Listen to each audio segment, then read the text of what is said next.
Assalamualaikum warahmatullahi wabarakatuh. A'udzubillahi minasyaitonirrajim. Bismillahirrahmanirrahim. Alhamdulillahirabbil alamin. Allahumma sholli ala sayyidina Muhammad wa ala ali sayyidina Muhammad. Bertemu lagi dengan kami channel Khalifah. Untuk kali ini akan saya sampaikan mengenai pertanyaan kaum milenial mengenai munculnya akhir-akhir ini nama-nama yang asing bagi mereka, yaitu nama-namanya Bocah Angon, Satrio Piningit, Satrio Pinandito, dan Ratu Adil. Nah, untuk video ini saya sampaikan yaitu siapa sih mereka dan kenapa mereka muncul nama-nama itu. Ya, kenapa mereka muncul ini? Karena ada harapan dari masyarakat. Harapan yang terakhir adalah munculnya Ratu Adil. Nah, ratu atau penguasa atau pemimpin yang adil. Nah, namun untuk kali ini akan saya sampaikan dulu yaitu mengenai nama Bocah Angon atau Budak Angon ya. Tapi yang saya sampaikan di sini adalah Bocah Angon. Nama ini yang saya kenal ini muncul daripada di sebuah tembang yang disusun oleh Sunan Kalijogo ya. Tembangnya seperti ini. Cak Angon, penekno blimbing kuwi. Nah, di situ ternyata muncul nama Bocah Angon atau dalam bahasa Indonesianya anak pengembala atau tukang mengembala, bukan anaknya seorang pengembala ya. Jadi ini seorang anak pengembala. Karena kenapa saya sampaikan seorang anak? Karena di sini disebutkan Cah Angon. Cah itu dari bocah. Bocah itu anak ya. Jadi ini cocoklah kalau kita sampaikan ini remaja, belum dewasa, maksudnya belum dewasa itu ya, masih remaja. Nah, Bocah Angon ini siapa? Nah, biasanya Bocah Angon itu karena di situ Angon itu adalah suatu pekerjaan yang istilahnya kelas bawah. Angon, bocah penggaweannya Angon, anak yang kerjanya Angon. Nah, di situ. Nah,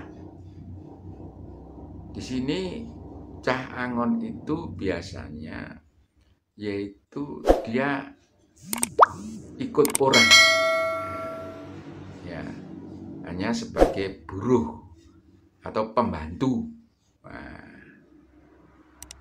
namun ada juga Bocah Angon yang lain, tapi biasanya di situ dia membantu mengembala. Nah, lalu siapa Bocah Angon ini? Menurut saya Bocah Angon ini nanti ada dua versi ya. Yang pertama, Bocah Angon itu memang keturunan dari orang yang tidak punya. Nah, terus dia disuruh ikut bahasa Jawanya ngenger, suwito, mengabdi lah kepada seseorang. Nah, biasanya seseorang ini bisa, kalau dulu brahmana, resi, pendito, kiai, nah di situ. Sehingga bocah angon ini nanti mengabdi pada seseorang yang mempunyai ilmu. Nah, yang kedua, bocah angon ini ada keturunan darah biru yang dititipkan. Ya, dititipkan kepada siapa? Ya sama kepada resi, pendeta, brahmana, kiai di suatu padepokan. Nah, itu ya. Sehingga di situ bocah angon itu mengabdi, ngenger. Lah, ngenger atau mengabdi itu dia ingin mendapatkan sesuatu. Nah, karena di situ saya katakan mengabdi kepada resi, pendeta, atau brahmana, atau kiai, dia ingin menyerap ilmu kehidupan, ilmu lahir dan ilmu batin, ya. Nah, lalu apa kewajiban bocah angon ini? Ternyata kalau bocah angon itu kan menggembala, jadi dia tidak hanya merumput, tapi di sini menggembala itu diartikan kalau dulu menggembala ternak ke suatu tempat, ya, menggembala, digembala. Nah, lalu apa kewajibannya? Yang pertama kewajibannya adalah bocah angon ini membawa ternaknya untuk ke tempat-tempat yang subur, yang rumputnya subur, sehingga ternak yang digembalanya adalah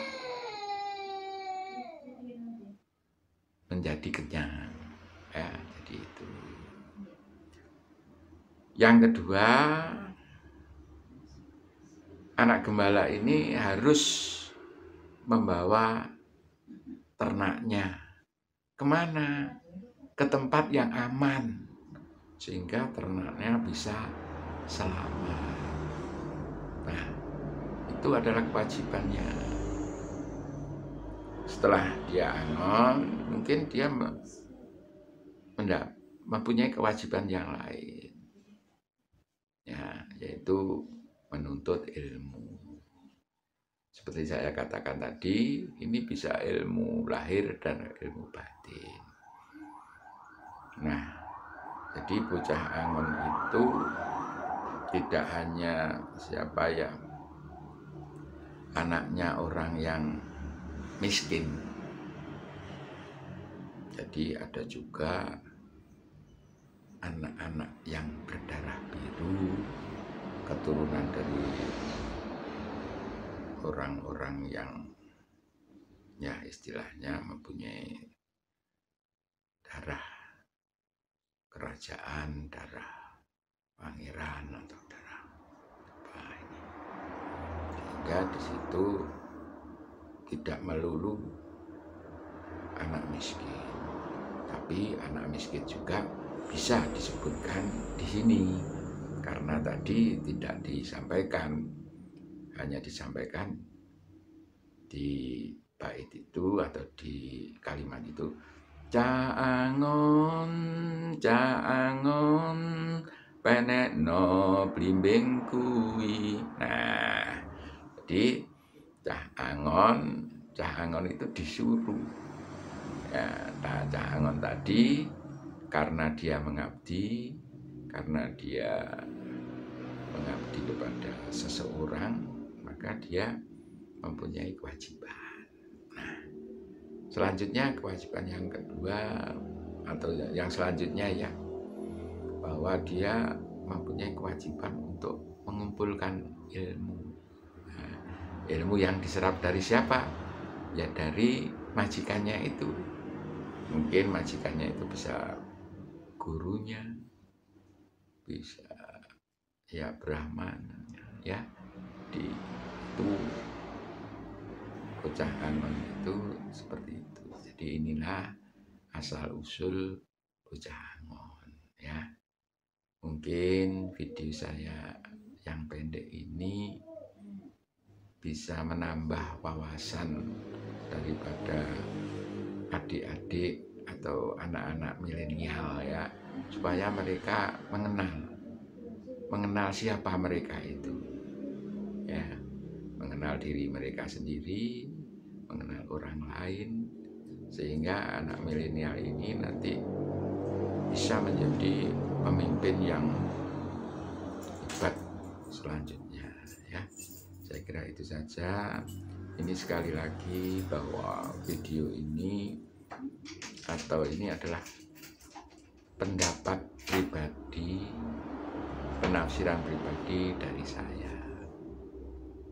Sehingga kalau mungkin ada kekurangan, saya mohon maaf. Namun saya harapkan bahwa pemikiran saya ini bisa menambah wawasan daripada kita semua. Saya kira itu saja dulu di video ini. Saya akhiri dengan harapan bahwa kita akan bisa bertemu lagi di video-video selanjutnya dengan keadaan yang lebih baik. Saya kira itu saja dulu untuk hari ini. Saya akhiri. Wassalamualaikum warahmatullahi wabarakatuh. Salam